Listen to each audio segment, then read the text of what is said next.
Hello friends, welcome to the channel quick book learner. I am Sakshi और जो आज हम पढ़ रहे हैं वो एमपीपीसीएस प्रीलिम्स के लिए यूनिट 10 पढ़ रहे हैं, जिसमें मध्य प्रदेश की जनजातियों से संबंधित हम पढ़ेंगे। फ्रेंड्स, इस सेशन में प्रमुख जनजातियों से संबंधित जो भी योजनाएं हैं उनके बारे में देखेंगे। प्रीवियस सेक्शन में आधा हमने देख लिया था, आज के सेक्शंस में हम पूरा उसे कंप्लीट करेंगे। उसके बाद जो भी बुक्स में एमसीक्यूज़ दिए गए हैं उन्हें सॉल्व करेंगे। तो फ्रेंड्स, प्लीज़ सेशंस को अगर आप देख रहे होते हैं तो प्लीज़ लाइक भी कर दिया करिए, और जो भी आपको अच्छा फील हो रहा हो या आपको कोई कमी लग रही हो वो भी आप क्या कर सकते हो, कमेंट सेक्शन में बता सकते हैं। तो बिना टाइम वेस्ट किए अब हम शुरुआत करते हैं प्रमुख जनजातियों से संबंधित योजनाओं के बारे में। तो सबसे पहले जो योजना के बारे में हम पढ़ने वाले हैं वो कौन सी योजना है? टांटिया भील स्वरोजगार योजना, जिसका प्रारंभ 22 मई 2013 से हुआ है। उद्देश्य है प्रदेश के आदिवासी युवाओं को स्वरोजगार हेतु वित्तीय सहायता उपलब्ध कराना। तो हमने सबसे पहले कौन सी योजना पढ़ी? हमने टांटिया भील स्वरोजगार योजना पढ़ी। ऑलरेडी हमने प्रीवियस सेक्शन में भी पढ़ा था। टांटिया भील स्वरोजगार योजना की शुरुआत 22 मई 2013 को हुई। कब हुई है शुरुआत? 22 मई 2013 को। उद्देश्य है प्रदेश के आदिवासी युवाओं को स्वरोजगार हेतु वित्तीय सहायता उपलब्ध कराना।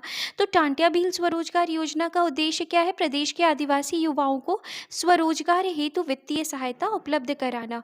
इसके बाद हम दूसरी योजना देखते हैं, एकलव्य शिक्षा विकास योजना।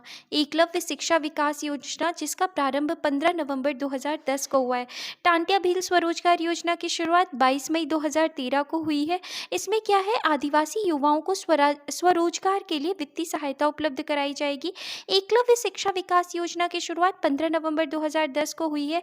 इसका उद्देश्य क्या है? प्रदेश के तेंदुपत्ता संग्राहकों के मेधावी छात्रों को उच्च शिक्षा हेतु क्या करना? प्रोत्साहित करना। एकलव्य शिक्षा विकास योजना का क्या है? उद्देश्य है प्रदेश के तेंदुपत्ता संग्राहकों के मेधावी छात्रों को उच्च शिक्षा हेतु क्या करना? प्रोत्साहित करना। इसके बाद तीसरी योजना है आदिम जनजाति समूहों के लिए योजना। आदिम जनजाति समूहों के लिए योजना, इसकी शुरुआत 1998-99 में की गई थी। इसका उद्देश्य है जनजाति विकास परियोजनाओं, जनजातीय शोध संस्थानों और गैर सरकारी संगठनों को वित्तीय सहायता उपलब्ध कराना। तो आदिम जनजाति समूहों के लिए जो योजना है, इसकी शुरुआत 1998-99 में की गई थी और इसका उद्देश्य क्या है? जनजाति विकास परियोजनाओं, जनजातीय शोध संस्थानों और गैर सरकारी संगठनों को वित्तीय सहायता उपलब्ध कराना। तो 3 योजनाएं अभी तक हमने पढ़ी। टांटिया भील स्वरोजगार योजना 22 मई 2013 को शुरुआत हुई। प्रदेश के आदिवासी युवाओं को स्वरोजगार के लिए वित्तीय सहायता उपलब्ध कराना क्या है? उद्देश्य है। एकलव्य शिक्षा विकास योजना की शुरुआत 15 नवंबर 2010 को हुई। प्रदेश के तेंदुपत्ता संग्राहकों के मेधावी छात्रों को उच्च शिक्षा हेतु क्या करना? प्रोत्साहित करना उद्देश्य है। आदिम जनजाति समूहों के लिए योजना, इसका प्रारंभ 1998-99 में किया गया। उद्देश्य है जनजाति विकास परियोजनाओं, जनजातीय शोध संस्थानों और गैर सरकारी संगठनों को वित्तीय सहायता उपलब्ध कराना।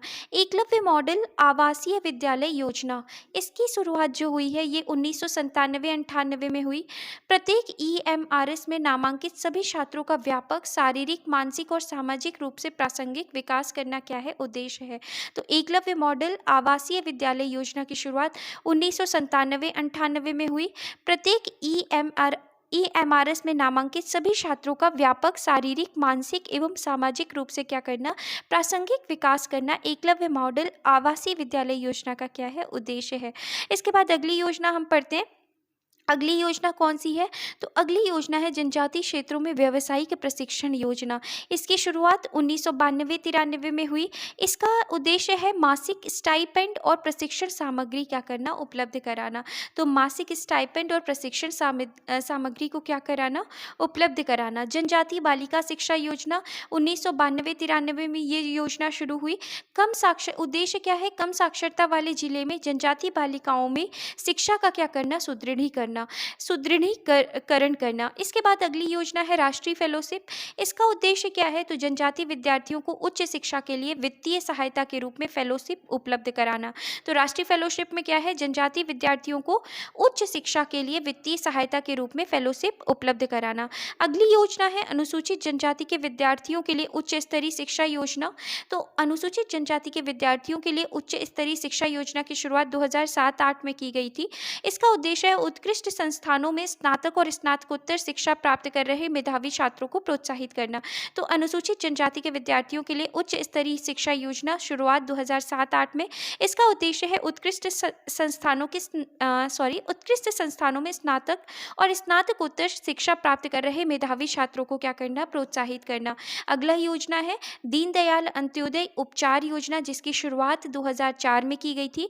उद्देश्य क्या है दीनदयाल अंत्योदय उपचार योजना का? अनुसूचित जनजाति के लिए आवश्यक चिकित्सा सुरक्षा प्रदान कराना।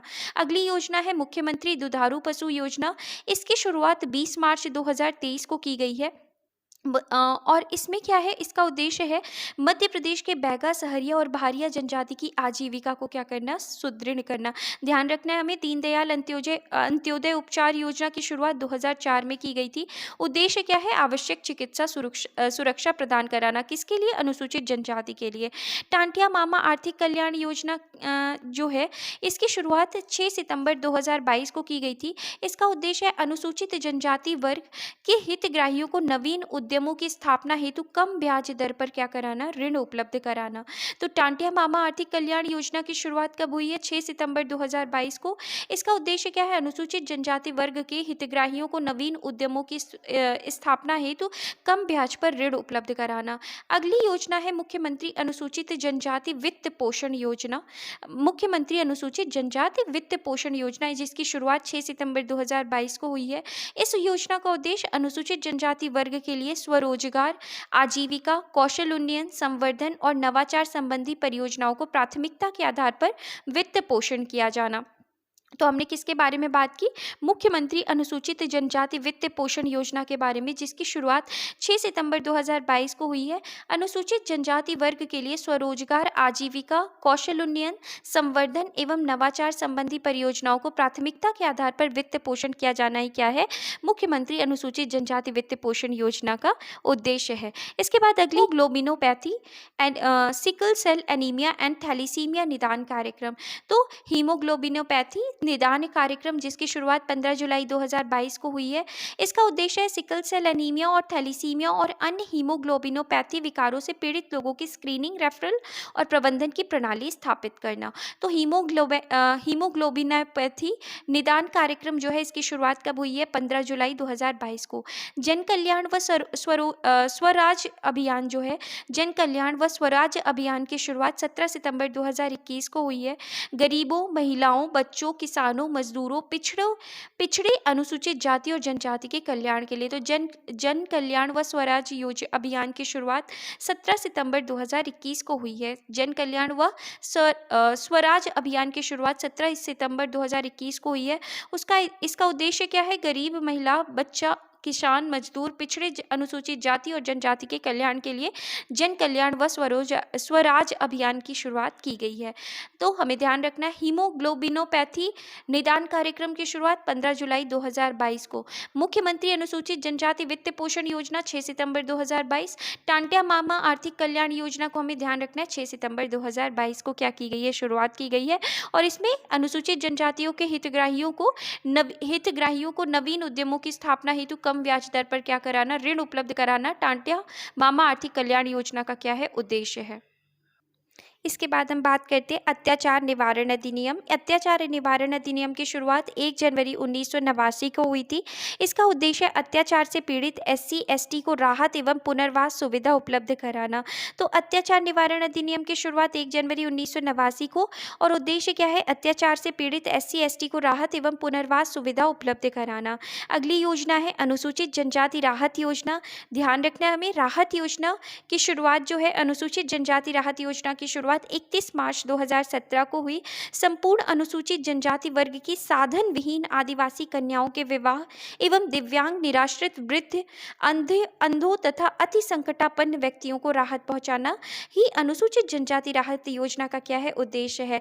तो अनुसूचित जनजाति राहत योजना की शुरुआत कब हुई? 31 मार्च 2017 को। अशासकीय संस्थान अनुदान योजना की शुरुआत कब हुई?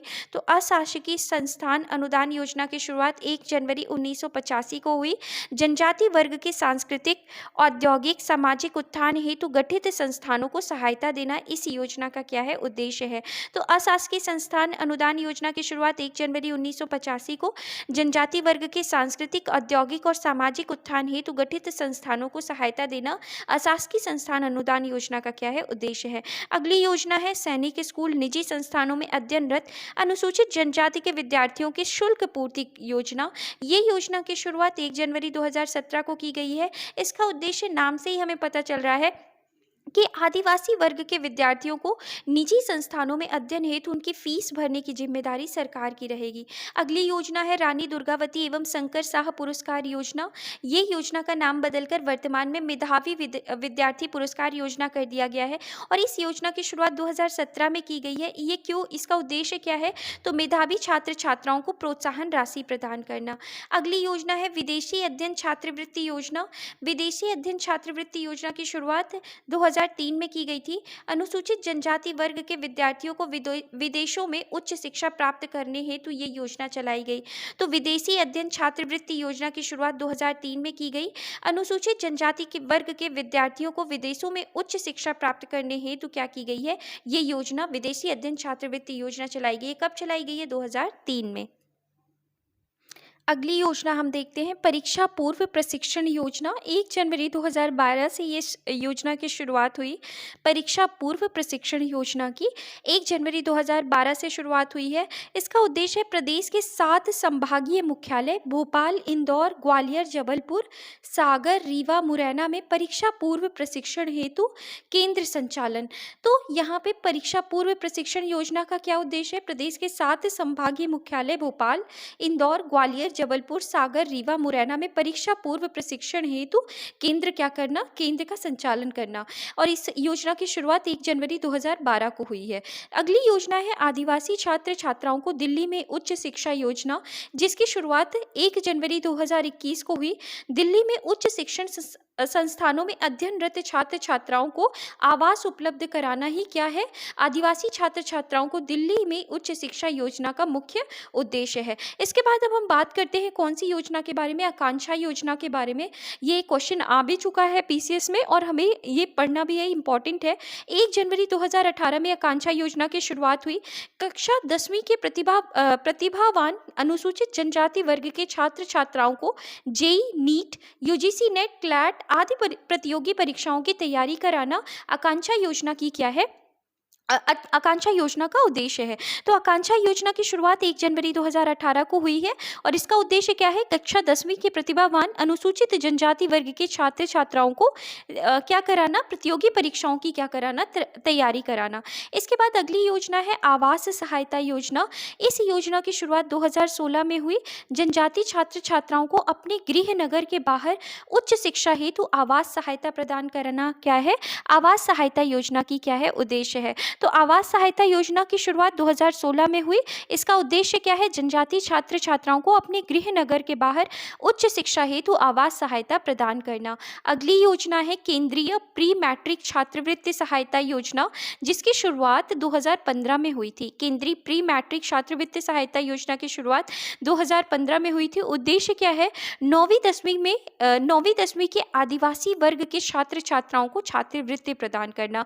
9वीं 10वीं के आदिवासी वर्ग के छात्र छात्राओं को छात्रवृत्ति प्रदान करना केंद्रीय प्री मैट्रिक छात्रवृत्ति सहायता योजना का क्या है? उद्देश्य है, जो कब से चालू है? 2015 से। इसके बाद प्रतिभा योजना की बात करते हैं। प्रतिभा योजना क्या है?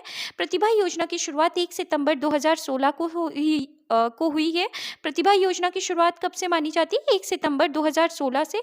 इसका उद्देश्य है अनुसूचित जनजाति वर्ग के प्रतिभावान छात्र छात्राओं को उच्च शिक्षा हेतु प्रोत्साहन प्रदान करना। तो प्रतिभा योजना की शुरुआत 1 सितंबर 2016 से हुई और इसका उद्देश्य क्या है? अनुसूचित जनजाति वर्ग के प्रतिभावान छात्र छात्राओं को उच्च शिक्षा हेतु प्रोत्साहन प्रदान करना। अगली योजना है एकलव्य आदर्श आवासीय विद्यालय योजना, एकलव्य आदर्श आवासीय विद्यालय योजना, इसकी शुरुआत 2012-13 में हुई थी। उद्देश्य क्या है? अनुसूचित जनजाति वर्ग के विद्यार्थियों को निःशुल्क आवासीय सुविधा के साथ शिक्षा उपलब्ध कराना। एकलव्य आदर्श आवासीय विद्यालय योजना के बारे में हम बात करें, जिसकी शुरुआत 2012-13 में हुई और इसका उद्देश्य है अनुसूचित जनजाति वर्ग के विद्यार्थियों को निःशुल्क आवासीय सुविधा के साथ शिक्षा उपलब्ध कराना। अगली योजना है गुरुकुलम विद्यालय संचालन योजना। इसकी शुरुआत कब हुई है? 2017 में हुई है। उद्देश्य क्या है? अनुसूचित जनजाति वर्ग के विद्यालयों को अंग्रेजी माध्यम में शिक्षा उपलब्ध कराना। तो गुरुकुलम विद्यालय संचालन योजना 2017 में इसकी शुरुआत हुई इस योजना की, और अनुसूचित जनजाति वर्ग के विद्यालयों को या विद्यालयों में अंग्रेजी माध्यम में शिक्षा उपलब्ध कराना गुरुकुलम विद्यालय संचालन योजना का उद्देश्य है। इसके बाद कन्या शिक्षा परिसर योजना 2012-13 में शुरू हुई है। इसका उद्देश्य क्या है? 6ठी से 12वीं में अध्ययनरत आदिवासी विद्यार्थियों को आवास सहित उच्च शिक्षा प्रदान करना। तो कन्या शिक्षा परिसर की शुरुआत 2012-13 में हुई। छठी से इसका उद्देश्य क्या है? 6ठी से 12वीं में अध्ययनरत आदिवासी विद्यार्थियों को आवास सहित उच्च शिक्षा प्रदान करना। इसके बाद अगली योजना है शंखनाद योजना। शंखनाद योजना 26 जनवरी 1997 में इस योजना की शुरुआत हुई। हमें ध्यान देना है, शंखनाद योजना की शुरुआत 26 जनवरी 1997 में हुई। उद्देश्य क्या है? बैगा भारिया एवं सहरिया जनजाति के सदस्यों को कुपोषण से मुक्ति दिलाना। शंखनाद योजना का उद्देश्य क्या है? बैगा भारिया और सहरिया जनजाति के सदस्यों को कुपोषण से मुक्ति दिलाना, और शुरुआत कब हुई? 26 जनवरी 1997 को। इसके बाद कस्तूरबा गांधी विद्या योजना की बात करते हैं। कस्तूरबा गांधी विद्या योजना की शुरुआत 20 जुलाई 2004 को हुई। इसका उद्देश्य है अनुसूचित जनजाति के बालिकाओं को आवासीय शिक्षा उपलब्ध कराना। तो कस्तूरबा गांधी विद्या योजना की शुरुआत 20 जुलाई 2004 को हुई और इसका उद्देश्य क्या है? अनुसूचित जनजाति की बालिकाओं को आवासीय शिक्षा उपलब्ध कराना। अगली योजना है दीनदयाल चलित अस्पताल योजना। दीनदयाल चलित अस्पताल योजना की शुरुआत 29 मई 2006 को हुई। अनुसूचित जनजाति अंचलों में चिकित्सा सुविधा उपलब्ध कराना इस योजना का क्या है? उद्देश्य है। तो कस्तूरबा गांधी विद्या योजना के बारे में हमने पढ़ा। इसका क्या उद्देश्य है? अनुसूचित जनजाति की बालिकाओं को आवासीय शिक्षा उपलब्ध कराना। कस्तूरबा गांधी विद्या योजना शुरुआत कब हुई? 20 जुलाई 2004 को। इसके बाद दीनदयाल चलित अस्पताल योजना की शुरुआत 29 मई 2006 को हुई और इसका उद्देश्य क्या है? अनुसूचित जनजाति अंचलों में चिकित्सा सुविधा उपलब्ध कराना। इसके बाद सिविल सेवा प्रोत्साहन योजना 2012-13 में शुरुआत हुई थी। सिविल सेवा में सफल होने पर क्या दिया जाता है? प्रोत्साहन राशि प्रदान की जाती है। पंचधारा योजना की शुरुआत 1990 में हुई। आदिवासी महिलाओं का उत्थान करना ही क्या है? पंचधारा योजना का उद्देश्य। ध्यान रखना है 1990 में इसकी क्या हुई थी? शुरुआत हुई थी। पंचधारा योजना को हमने डिटेल में प्रीवियस सेक्शन में पढ़ा है, प्रीवियस लेक्चर में पढ़ा है। आप चाहें तो वो वीडियो को देख सकते हैं। इसके बाद दीनदयाल अंत्योदय उपचार योजना 25 सितंबर 2004 में इसकी शुरुआत हुई। उद्देश्य क्या है? जनजातियों के उपचार के लिए सरकार द्वारा व्यवस्था करना। तो दीनदयाल अंत्योदय उपचार योजना की शुरुआत 25 सितंबर 2004 को। उद्देश्य क्या है? जनजातियों के उपचार के लिए सरकार द्वारा व्यवस्था करना। इसके बाद अगली योजना हम देखते हैं कन्या साक्षरता प्रोत्साहन योजना, जिसकी शुरुआत जनवरी 2006 में हुई। अनुसूचित जनजाति की छात्राओं को उच्च शिक्षा के लिए प्रोत्साहित करना कन्या साक्षरता प्रोत्साहन योजना के क्या है? उद्देश्य है। अरुणिमा योजना के बारे में अगर हम बात करते हैं तो अनुसूचित जनजाति को स्वास्थ्य के प्रति जागरूक करना तथा उनकी स्वास्थ्य सुरक्षा का प्रबंध करना अरुणिमा योजना का क्या है? मुख्य उद्देश्य है। तो ध्यान रखना है, अरुणिमा योजना की अगर हम बात कर रहे हैं तो ये जो है ये स्वास्थ्य से संबंधित है। शंकर शाह एवं रघुनाथ शाह पुरस्कार जो है ये 2008 से दिया जा रहा है। आदिवासी कला सृजन को प्रोत्साहन देना ही शंकर शाह और रघुनाथ शाह पुरस्कार का क्या है? उद्देश्य है। तो ध्यान रखना है, शंकर शाह और रघुनाथ शाह पुरस्कार 2008 से दिया जा रहा है। इसका उद्देश्य आदिवासी कला सृजन को प्रोत्साहन देना है। देवी अहिल्या सम्मान 1996-97 से दिया जा रहा है और इसमें आदिवासी लोक एवं पारंपरिक कलाओं के क्षेत्र में महिला कलाकारों की सृजनात्मकता को क्या दिया जाता है? बढ़ावा दिया जाता है। तो देवी अहिल्या सम्मान जो है 1996-97 से दिया जा रहा है और आदिवासी लोक एवं पारंपरिक कलाओं के क्षेत्र में महिला कलाकारों की सृजनात्मकता को क्या दिया जाता है? बढ़ावा दिया जा रहा है। इसके बाद अगली योजना के बारे में हम बात करते हैं जबाली योजना। 2004 से शुरू हुई है इस योजना। जवाली योजना की शुरुआत कब से हुई है? 2004 से। उद्देश्य की अगर हम बात करें तो जवाली योजना मुख्यतः मध्य प्रदेश की बेड़िया, बांजड़ा और सांसी जनजाति की महिलाओं व बच्चों के उत्थान और पुनर्वास में सहायता हेतु क्या की गई है? प्रारंभ की गई है। तो ध्यान रखना है, जवाली योजना मुख्यतः मध्य प्रदेश की बेड़िया, बांछड़ा या सासी जनजाति की महिलाओं व बच्चों के उत्थान और पुनर्वास में सहायता हेतु प्रारंभ की गई है। कौन सी योजना? जवाली योजना। शुरुआत कब हुई है? 2004 में। नील क्रांति योजना की बात करें तो 2016-17 में नील क्रांति योजना की शुरुआत हुई है। नील क्रांति का संबंध ही किससे है? मत्स्य पालन से। तो मत्स्य पालन को प्रोत्साहन देने के लिए नील क्रांति योजना की शुरुआत की गई है। बलराम ताल योजना की शुरुआत 2007 में हुई है। वर्षा जल की अधिकतम मात्रा खेतों में रोककर उससे सिंचाई सुविधा का क्या करना? विकास करना। बलराम ताल योजना का क्या है? उद्देश्य है। तेजस्विनी ग्रामीण महिला सशक्तिकरण योजना। तेजस्विनी ग्रामीण महिला सशक्तिकरण योजना की शुरुआत 5 जून 2006 को हुई और इसके अंतर्गत क्या होता है? अंतर्राष्ट्रीय कृषि विकास कोष रोम के सहयोग से मध्य प्रदेश के 6 जिले, कौन कौन से? डिंडोरी, मंडला, बालाघाट, पन्ना, छतरपुर और टीकमगढ़ में महिलाओं का क्या करना? सशक्तिकरण करना। तो आईफेड के सहयोग से मध्य प्रदेश के 6 जिले डिंडोरी, मंडला, बालाघाट, पन्ना, छतरपुर और टीकमगढ़ में महिलाओं का सशक्तिकरण करना। तेजस्विनी ग्रामीण महिला सशक्तिकरण, तेजस्विनी ग्रामीण महिला सशक्तिकरण का क्या है? उद्देश्य है, जिसकी शुरुआत कब हुई है? 5 जून 2006 को। इसके बाद ट्राइसेम योजना के बारे में हम बात करते हैं। ट्राइसेम योजना की शुरुआत 15 अगस्त 1979 को हुई है। कब हुई है ट्राइसेम योजना की शुरुआत? 15 अगस्त 1979 को। इसमें क्या होता है? ग्रामीण गरीबों को जिनकी उम्र 18 से 35 वर्ष की आयु में बुनियादी तकनीक और उद्यमशीलता कौशल प्रदान करना है। इस योजना में अनुसूचित जाति और जनजाति के लोगों को 50% क्या दिया जाता है? आरक्षण दिया जाता है। इसके बाद प्रधानमंत्री सड़क योजना, जिसकी शुरुआत 25 दिसंबर 2000 को हुई। सामान्य क्षेत्र या गैर आदिवासी क्षेत्रों में 500 या इससे अधिक तथा आदिवासी क्षेत्र में 250 या इससे अधिक जनसंख्या वाले संपर्क विहीन ग्रामों को 12 संपर्क सड़कों से जोड़ने के लिए क्या की गई है? प्रारंभ की गई है। प्रधानमंत्री सड़क योजना शुरुआत कब की गई है? 25 दिसंबर 2000 से।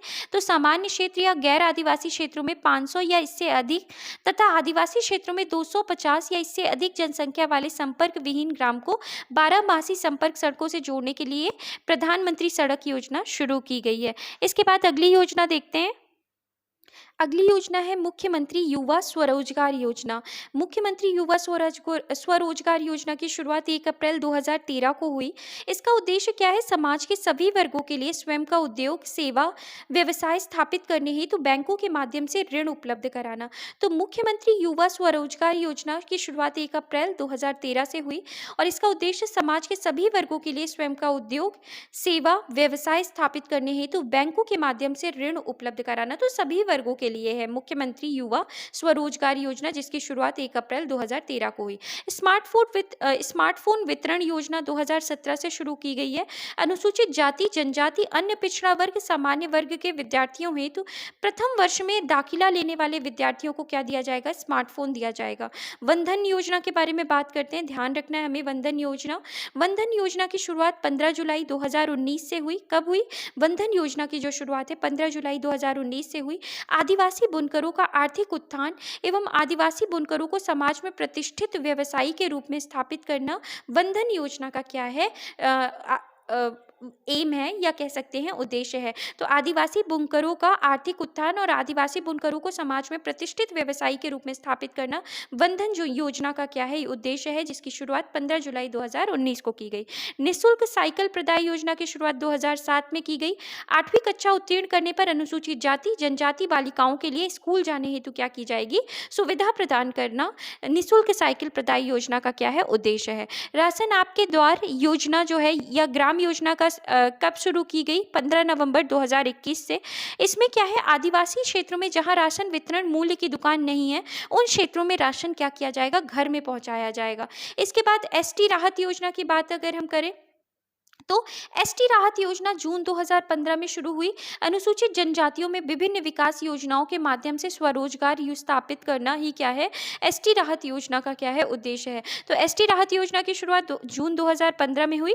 अनुसूचित जनजातियों में विभिन्न विकास योजनाओं के माध्यम से स्वरोजगार स्थापित करना इसका क्या है, उद्देश्य है। सामूहिक विवाह योजना की शुरुआत 21 मई 2013 से हुई।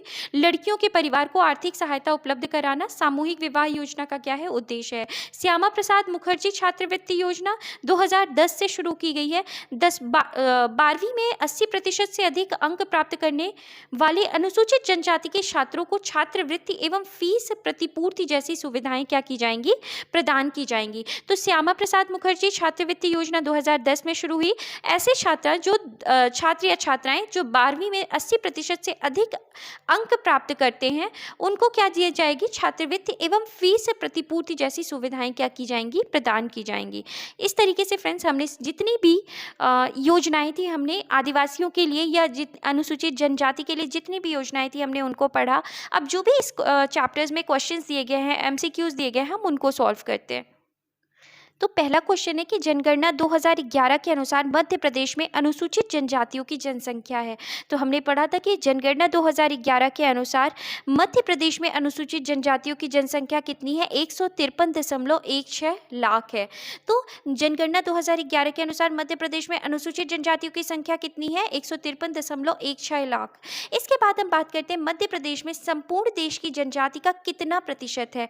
तो हम बात कर रहे हैं मध्य प्रदेश में संपूर्ण देश की जनजाति का कितना प्रतिशत है। तो कितना प्रतिशत है, तो अगर हम यहाँ पर देखें तो कितने प्रतिशत है, 14.51% है।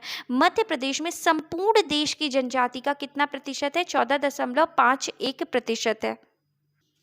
नेक्स्ट क्वेश्चन है कि मध्य प्रदेश की विशेष पिछड़ी जनजाति हेतु क्रमशः कितने प्राधिकरण एवं अभिकरण कार्यरत है। तो मध्य प्रदेश की विशेष पिछड़ी जनजाति हेतु कितने क्रमशः प्राधिकरण एवं अभिकरण कार्यरत है। तो इसका सही आंसर क्या होगा, तो कितने प्राधिकरण और अभिकरण है। तो अगर हम बात करते हैं तो इसका करेक्ट आंसर क्या होगा, 3, डी ऑप्शन करेक्ट होगा। कितने प्राधिकरण बनाए गए हैं, 3, और अभिकरण कितने हैं, 11 बनाए गए हैं। नेक्स्ट क्वेश्चन है कि मध्य प्रदेश में कितने क्रमशः पूर्णतः अनुसूचित जनजाति जिले तथा विकास खंड हैं। तो अनुसूचित जनजाति जिले कुल कितने हैं, और विकास खंड की अगर हम बात करें तो 3 अनुसूचित जनजाति जिले और विकास खंड कितने हैं, तो 89 क्या है, विकास खंड है। इसके बाद नेक्स्ट क्वेश्चन हम देखते हैं कि टांटिया भील स्वरोजगार योजना का प्रारंभ मध्य प्रदेश में कब हुआ था। तो टांटिया भील स्वरोजगार योजना का प्रारंभ मध्य प्रदेश में कब हुआ था, तो मध्य प्रदेश में ये 2013 को हुआ था। नेक्स्ट क्वेश्चन है एकलव्य शिक्षा विकास योजना के अंतर्गत कक्षा 9वीं व 10वीं के छात्रों को कितनी वार्षिक सहायता दी जाती है। तो एकलव्य विकास शिक्षा के तहत कितने दिया जाता है, अगर 9वीं व 10वीं के छात्रों को 12,000 रुपये दिए जाते हैं। नेक्स्ट क्वेश्चन है कि अनुसूचित जनजाति के विद्यार्थियों के लिए मैट्रिक छात्रवृत्ति में किन पाठ्यक्रमों को सम्मिलित किया गया है। तो मैट्रिक छात्रवृत्ति में किन पाठ्यक्रमों को पेशेवर, गैर पेशेवर तथा गैर तकनीकी इन सभी पाठ्यक्रमों को क्या किया गया है, शामिल किया गया है। अगला क्वेश्चन है एकलव्य मॉडल आवासीय विद्यालय में कक्षाएं शामिल हैं। तो कितनी कक्षाएं शामिल हैं, तो एकलव्य मॉडल आवासीय विद्यालय में जो कक्षाएं शामिल हैं वो 6ठी से लेकर 12वीं कक्षा तक की कक्षाएं क्या की गई हैं, शामिल की गई हैं। नेक्स्ट क्वेश्चन है कि जनजातीय क्षेत्रों में व्यावसायिक प्रशिक्षण के अंतर्गत कितने पाठ्यक्रम चल रहे हैं। तो कितने पाठ्यक्रम चल रहे हैं, 5 पाठ्यक्रम चल रहे हैं। अगला क्वेश्चन है एकलव्य मॉडल आवासीय विद्यालय प्रारंभ हुआ, तो ये कब प्रारंभ हुआ है, 1997-98 में। इसके बाद हम देखते हैं नेक्स्ट क्वेश्चन है कि कम साक्षरता वाले क्षेत्रों में जनजातीय बालिकाओं की शिक्षा का प्रारंभ कब हुआ। तो कम साक्षरता वाले क्षेत्रों में जनजातीय बालिकाओं की शिक्षा का प्रारंभ कब हुआ, तो ये 1992-93 में हुआ था। कम साक्षरता वाले क्षेत्रों में जनजातीय बालिकाओं की शिक्षा का प्रमुख उद्देश्य क्या है, तो प्रमुख उद्देश्य क्या है, कम साक्षरता वाले क्षेत्रों में जनजातीय बालिकाओं की शिक्षा का प्रमुख उद्देश्य ऑप्शन अगर हम देखें तो जनजातीय महिलाओं को उच्च शिक्षा देना, दूसरा ऑप्शन है जनजातीय महिलाओं को छात्रवृत्ति प्रोत्साहन, 1ली से 5वीं कक्षा तक बालिकाओं के लिए आवासीय विद्यालय की स्थापना, और चौथा ऑप्शन है कि कक्षा 8वीं से 12वीं तक की बालिकाओं के लिए आवासीय विद्यालय की स्थापना। तो इसका करेक्ट आंसर क्या होगा, 1ली से 5वीं कक्षा तक बालिकाओं के लिए आवासीय विद्यालय की स्थापना। इसके बाद अगला क्वेश्चन है कम साक्षरता वाले क्षेत्रों में जनजातीय बालिकाओं की शिक्षा का वर्ष 2009 में पुनर्मूल्यांकन पर नया शब्द जोड़ा गया है। तो वो कौन सा नया शब्द जोड़ा गया है? तो इसका अगर हम देखें तो शिक्षा का समावेशी विकास, शिक्षा का सशक्तिकरण, शिक्षा का विकास, शिक्षा का सुदृढ़ीकरण। तो इसका डी ऑप्शन जो है वो क्या होगा? करेक्ट आंसर होगा। नेक्स्ट क्वेश्चन है कि राष्ट्रीय फेलोशिप योजना का प्रमुख उद्देश्य क्या है? तो राष्ट्रीय फेलोशिप योजना का क्या उद्देश्य था? उच्च शिक्षा के लिए वित्तीय सहायता।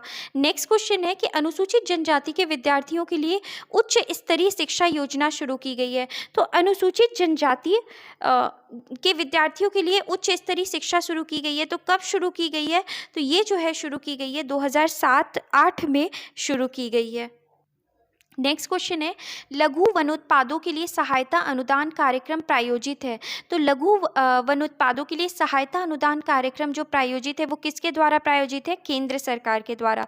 अगला प्रश्न है अंत्योदय योजना में योजनाएं शामिल हैं। तो अंत्योदय योजना में जो योजनाएं शामिल है हमने पढ़ा था वो कौन कौन सी योजनाएं? मधुवन भी है, सहारा भी है, जन जीवन भी है। तो ये सभी होंगी। इसके बाद पवन पुत्र योजना संबंधित है। तो अर्थोपार्जक वाहन खरीद हेतु, अर्थोपार्जक मछली पालन हेतु, वन उत्पादन बढ़ावा हेतु, विकलांगों को वित्तीय सहायता। तो हमने पढ़ा था कि पवन पुत्र योजना जो है वो किससे संबंधित है? अर्थोपार्जक वाहन खरीद हेतु। इसके बाद अगला क्वेश्चन है मुख्यमंत्री दुधारू पशु प्रदाय योजना जो है वो शुरू की गई है। तो ये कब शुरू की गई है?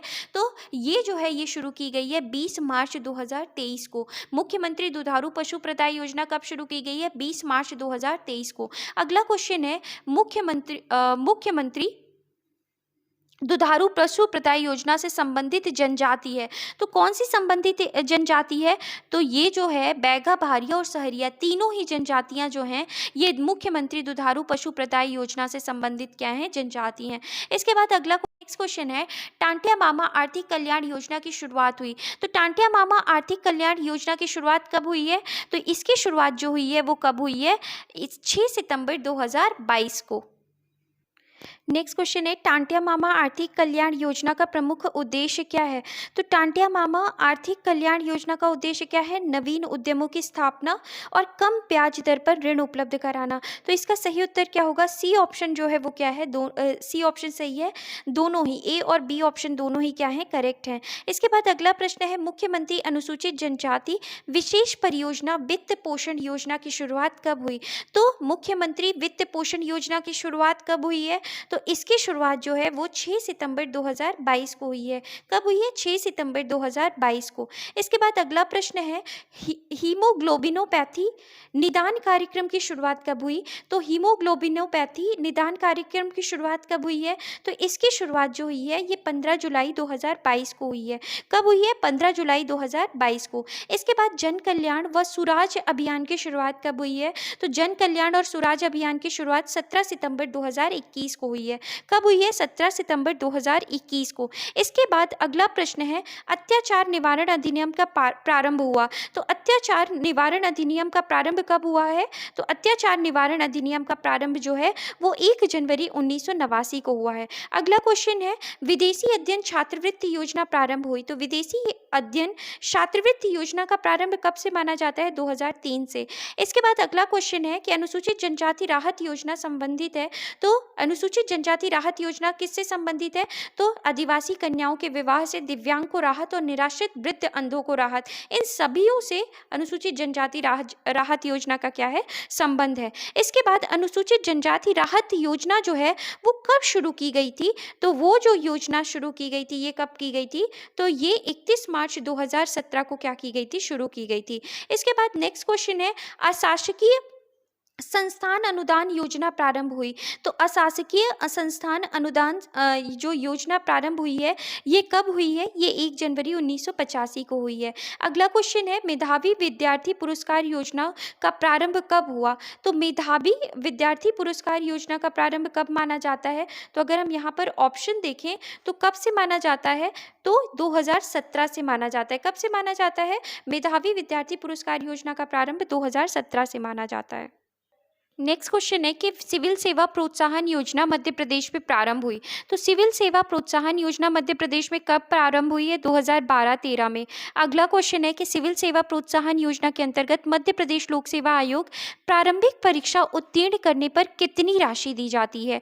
तो कितनी राशि दी जाती है? तो 20,000 रुपये दिए जाते हैं। कितनी राशि दी जाती है? तो 20,000 रुपये दिए जाते हैं। इसके बाद अगला क्वेश्चन है कि परीक्षा पूर्व प्रशिक्षण योजना के अंतर्गत निम्न जिला शामिल नहीं है। तो परीक्षा पूर्व प्रशिक्षण योजना के अंतर्गत कौन सा जिला जो है वो शामिल नहीं है? तो इसका करेक्ट आंसर क्या होगा? इसका करेक्ट आंसर होगा उज्जैन। उज्जैन शामिल नहीं है। नेक्स्ट क्वेश्चन है, हमको यहाँ पर क्या करना है? मिलान करना है। तो निम्न योजना का प्रारंभ वर्ष के साथ हमें क्या करना है? मिलान करना है।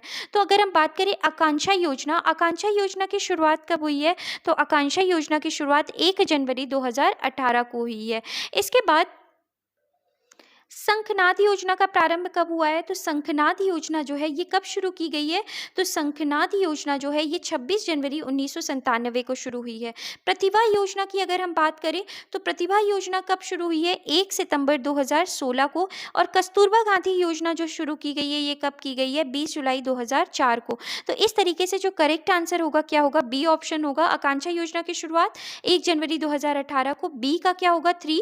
शंखनाद योजना की शुरुआत 26 जनवरी 1997, प्रतिभा योजना की शुरुआत 1 सितंबर 2016 और कस्तूरबा गांधी विद्या योजना की शुरुआत 20 जुलाई 2004 को हुई थी। इसके बाद फिर से हमें वैसा ही क्वेश्चन है, हमें योजनाओं को वर्ष से क्या करना है? मिलाना है। तो आवास सहायता योजना की शुरुआत कब हुई है? तो आवास सहायता योजना की शुरुआत वर्ष 2016 में हुई है। इसके बाद केंद्रीय प्री मैट्रिक छात्रवृत्ति योजना की शुरुआत, छात्रवृत्ति सहायता योजना की शुरुआत 2015 में हुई है। एकलव्य आदर्श आवासीय विद्यालय योजना की शुरुआत 2013 में हुई है। गुरुकुलम विद्यालय संचालन योजना की शुरुआत जो है वो कब हुई है? 2017 में। तो इस तरीके से ए ऑप्शन जो है वो क्या है? बिल्कुल करेक्ट आंसर है। नेक्स्ट क्वेश्चन है, प्रतिका योजना संबंधित है। तो प्रतिका योजना जो है वो किससे संबंधित है? प्रतिका योजना जो है वो उच्च शिक्षा से संबंधित है। इसके बाद नेक्स्ट क्वेश्चन अगर हम देखें, गुरुकुलम विद्यालय संचालन योजना का प्रमुख उद्देश्य है। तो गुरुकुलम विद्यालय संचालन योजना का प्रमुख उद्देश्य क्या है? अंग्रेजी माध्यम में शिक्षा उपलब्ध कराना। अरुणिमा योजना संबंधित है। तो अरुणिमा योजना किससे संबंधित है? स्वास्थ्य से संबंधित है। अगला क्वेश्चन है, कन्या शिक्षा परिसर का प्रमुख उद्देश्य है। तो कन्या शिक्षा परिसर का प्रमुख उद्देश्य क्या है? आवासीय उच्च शिक्षा है। नेक्स्ट क्वेश्चन है, शंकर शाह और रघुनाथ शाह पुरस्कार का संबंध किससे है? तो ये किससे संबंध है? आदिवासी कला सृजन से संबंध है। किससे है? आदिवासी कला सृजन से। इसके बाद अगला प्रश्न है, शंखनाद योजना का प्रमुख उद्देश्य क्या है? तो शंखनाद योजना का अगर हम बात करें प्रमुख उद्देश्य तो क्या है? कुपोषण से मुक्ति शंखनाद योजना का प्रमुख उद्देश्य है। इसके बाद शंकर शाह और रघुनाथ शाह के अंतर्गत कितना रुपए पुरस्कार राशि जो है वो कितनी है? तो पुरस्कार राशि जो है वो कितनी है? 3 लाख रुपए। कितनी है? 3 लाख रुपए। देवी अहिल्या सम्मान किस वर्ष प्रारंभ हुआ? तो देवी अहिल्या सम्मान जो है ये कौन से वर्ष प्रारंभ हुआ है? 1996-97 में प्रारंभ हुआ है। कब प्रारंभ हुआ है? 1996-97 में। इसके बाद कन्या साक्षरता प्रोत्साहन योजना के अंतर्गत 11वीं में प्रवेश पर प्रोत्साहन राशि प्रदान की जाती है। तो कन्या साक्षरता प्रोत्साहन में जो राशि 11वीं में प्रवेश पर जो प्रोत्साहन राशि दी जाती है वो कितने रुपए दी जाती है? तो वो 3,000 रुपए दी जाती है। कितनी दी जाती है? 3,000 रुपए दी जाती है। अगला है, देवी अहिल्या सम्मान दिया जाता है। तो देवी अहिल्या सम्मान किसे दिया जाता है? महिला कलाकार को दिया जाता है। इसके बाद अगला क्वेश्चन अगर हम देखें तो कन्या साक्षरता योजना प्रारंभ हुई। कन्या साक्षरता योजना कब प्रारंभ हुई है? तो कन्या साक्षरता योजना 2006 में प्रारंभ हुई है। और इसके बाद हम बात करें तो देवी अहिल्या सम्मान के अंतर्गत पुरस्कार राशि जो है वो कितनी है? तो पुरस्कार राशि जो है वो कितनी है? 2 लाख रुपए। कितनी है? 2 लाख रुपए। यहाँ पर हमें प्रमुख योजनाओं को वर्ष से क्या करना है? मिलाना है। तो सबसे पहले अगर हम देखें, दीनदयाल चलित अस्पताल योजना की शुरुआत कब हुई है? तो दीनदयाल चलित अस्पताल योजना की शुरुआत कब हुई है? 2006 में हुई है। कब हुई है? 2006 में। इसके बाद पंचधारा योजना की शुरुआत कब हुई है? तो पंचधारा की शुरुआत जो है, पंचधारा योजना की शुरुआत जो है ये 1990 में हुई है। कब हुई है? 1990 में। शंकर शाह रघुनाथ शाह पुरस्कार की शुरुआत 2008 में हुई है। और दीनदयाल अंत्योदय उपचार योजना की शुरुआत कब हुई है? 2004 में हुई है। तो इस तरीके से डी ऑप्शन जो है वो हमारा क्या है, बिल्कुल सही उत्तर है।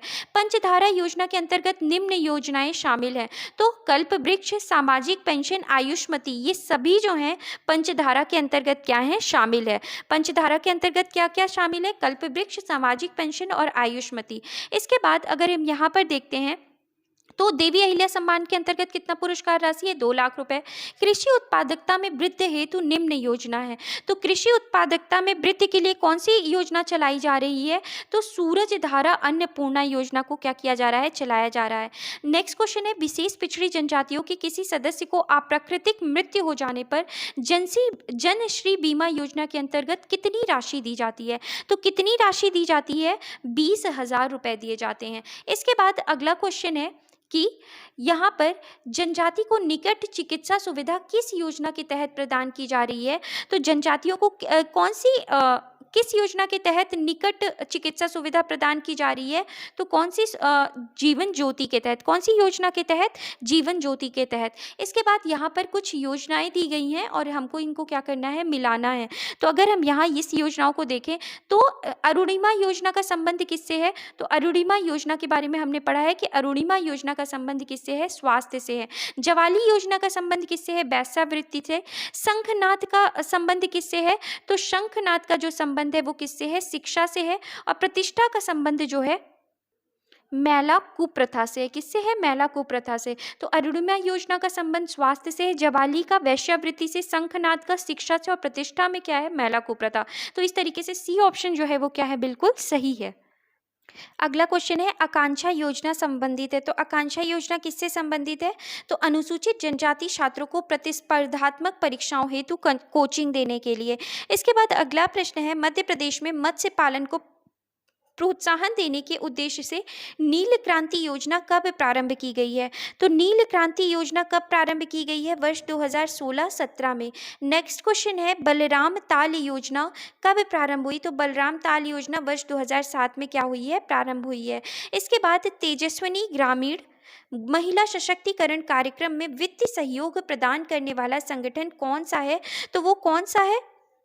तो अगर हम यहाँ बात करते हैं तो IMF, IMAD, IIMA या IFC। तो इसका करेक्ट आंसर क्या होगा, इसका करेक्ट आंसर जो है वो क्या है, ऑप्शन सी IMAD जो है वो तेजस्विनी ग्रामीण महिला सशक्तिकरण कार्यक्रम में वित्तीय सहयोग प्रदान करने वाला क्या है, संगठन है। इसके बाद अगला क्वेश्चन है कि मध्य प्रदेश में कन्या साक्षरता प्रोत्साहन योजना को किस क्षेत्र में बढ़ावा देने के लिए जनवरी 2006 में शुरू किया गया है। तो कन्या साक्षरता प्रोत्साहन योजना किस क्षेत्र में बढ़ावा देने के लिए शुरू किया गया है, तो ये जो शुरू किया गया है ये लड़कियों की प्राथमिक शिक्षा को बढ़ावा देने के लिए शुरू किया गया है। अगला क्वेश्चन है, ट्राइसेम योजना कब प्रारंभ हुई। तो ट्राइसेम योजना जो है 1979 में या 1979 में प्रारंभ हुई। अगला क्वेश्चन है, मध्य प्रदेश सरकार द्वारा लागू अन्नपूर्णा सूरज धारा कार्यक्रम किनके कल्याण के लिए है। तो ये जो है ये किनके कल्याण के लिए है, ये योजना जो है इसकी अगर हम बात करें तो अनुसूचित जनजाति और अनुसूचित जाति के कृषकों के कल्याण के लिए अन्नपूर्णा सूरज धारा कार्यक्रम की शुरुआत की गई है। नेक्स्ट क्वेश्चन है, प्रोजेक्ट आकांक्षा की शुरुआत मध्य प्रदेश के किस जिले से की गई है। तो कौन से जिले से की गई थी, डिंडोरी जिले से। प्रोजेक्ट आकांक्षा की शुरुआत मध्य प्रदेश के डिंडोरी जिले से की गई है। नेक्स्ट है, प्रधानमंत्री सड़क योजना के अंतर्गत गैर आदिवासी क्षेत्रों में कितनी जनसंख्या वाले क्षेत्र को जोड़ा जाएगा। तो गैर आदिवासी क्षेत्रों में कितनी जनसंख्या, 500 आबादी वाले क्षेत्र को क्या किया जाएगा, जोड़ा जाएगा। नेक्स्ट क्वेश्चन है, दीनदयाल चलित अस्पताल योजना वर्तमान में मध्य प्रदेश के कितने आदिवासी विकास खंडों में क्या की गई है, संचालित की गई है। तो इसका करेक्ट आंसर क्या होगा, इसका करेक्ट आंसर होगा 86 विकास खंडों में क्या की गई है, संचालित की गई है। अगला प्रश्न है, दीनदयाल अंत्योदय योजना किनके लिए है। तो दीनदयाल अंत्योदय योजना जो है वो किसके लिए है, गरीबी रेखा से नीचे रहने वाले लोग और परिवार के लिए दीनदयाल अंत्योदय योजना है। नेक्स्ट क्वेश्चन है, मध्य प्रदेश सरकार द्वारा मुख्यमंत्री युवा स्वरोजगार योजना कब प्रारंभ की गई है। तो कब प्रारंभ की गई है, तो मध्य प्रदेश सरकार द्वारा मुख्यमंत्री युवा स्वरोजगार योजना की शुरुआत 1 अप्रैल 2013 से की गई है। कब से की गई है? 1 अप्रैल 2013 से की गई है। नेक्स्ट क्वेश्चन की अगर हम बात करें, मध्य प्रदेश के शासकीय महाविद्यालय की स्मार्टफोन वितरण योजना किस वर्ग के विद्यार्थियों के लिए बनाई गई है? तो ये सभी वर्ग के विद्यार्थियों के लिए क्या की गई है? बनाई गई है, चाहे अनुसूचित जाति जनजाति हो, अन्य पिछड़ा वर्ग हो या सामान्य हो। नेक्स्ट क्वेश्चन है, एकलव्य शिक्षा विकास योजना प्रारंभ की गई। एकलव्य शिक्षा विकास योजना कब प्रारंभ की गई है? तो ये जो है 15 नवंबर 2010 को क्या की गई है? प्रारंभ की गई है। नेक्स्ट क्वेश्चन की अगर हम बात करते हैं, तो मध्य प्रदेश के किस जिले में वंदन योजना का शुभारंभ हुआ? तो वंदन योजना का शुभारंभ कहाँ पे हुआ? बड़वानी में हुआ। इसके बाद नेक्स्ट क्वेश्चन अगर हम देखें, तो धनवंतरी योजना संबंधित है। तो धनवंतरी योजना किससे संबंधित है? तो धनवंतरी योजना जो है, आप बताइए धनवंतरी योजना का संबंध किससे है? तो धनवंतरी योजना की अगर हम बात करते हैं दिए गए ऑप्शन में, तो निःशुल्क शिक्षा से संबंधित है। इसके बाद निःशुल्क साइकिल प्रदान योजना प्रारंभ की गई। तो निःशुल्क साइकिल प्रदान योजना जो प्रारंभ की गई है, ये कब की गई है? 2007 में प्रारंभ की गई है। नेक्स्ट क्वेश्चन है, निःशुल्क साइकिल प्रदान योजना किस कक्षा के उत्तीर्ण करने पर प्रदान की जाएगी? तो कक्षा 8 इसका करेक्ट आंसर होगा। नेक्स्ट क्वेश्चन है, तेजस्विनी ग्रामीण महिला सशक्तिकरण कार्यक्रम में वित्तीय सहयोग प्रदान करने वाला जो संगठन है वो कौन सा है? तो IFAD है। कौन सा है? IFAD है। अगला क्वेश्चन है कि मध्य प्रदेश की जनजातियों में यह सामान्य स्वास्थ्य समस्या है। तो कौन सी सामान्य समस्या है? सिकल सेल एनीमिया की। इसके बाद नेक्स्ट क्वेश्चन है, निम्न में से किस राज्य में जनजाति उप योजना की अवधारणा लागू की गई है? तो कहाँ पे जनजाति उप योजना की अवधारणा लागू की गई है? तो ये जो लागू की गई है, ये कहाँ पर? मध्य प्रदेश में लागू की गई है। तो फ्रेंड्स, इस तरीके से हमने ये जो चैप्टर था मध्य प्रदेश में जनजातियों से संबंधित योजनाओं के बारे में, इसे भी कंप्लीट किया। आई होप आपको ये सेशन पसंद आए। अगर पसंद आया हो तो प्लीज़ लाइक करें, शेयर करें, और चैनल को सब्सक्राइब नहीं किया है तो सब्सक्राइब भी कर लें। Thank you.